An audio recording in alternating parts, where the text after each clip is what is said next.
दरम्यान स्थानिक स्वराज्य संस्थांच्या निवडणुकीमध्ये पैशांचा धूर उडतोय। उद्धव ठाकरे यांनी सरकारवर ही जोरदार टीका केली आहे। सरकार प्रचारासाठी राज्यभर फिरतंय असं देखील उद्धव ठाकरे म्हणाले। प्रचारामध्ये सत्तेचा माज दिसतोय अशा शब्दांमध्ये उद्धव ठाकरे यांनी निशाणा साधला।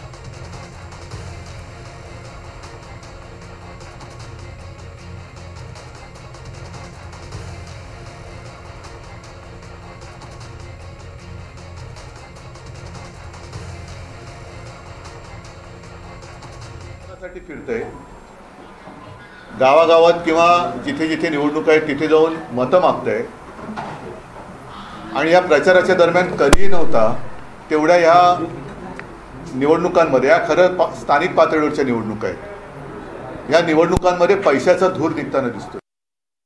पैशाचं वाटप किंवा पैशाचा पाऊस किंवा अतिवृष्टी ही भयानक पद्धतीने महाराष्ट्रामध्ये सुरू आहे आणि एक प्रकारचा सत्तेचा माज, सत्तेचा दर्प या सर्व राज्यकर्त्यांच्या वक्तव्यातून आणि त्यांच्या वागणुकीतून महाराष्ट्र पाहतो आहे।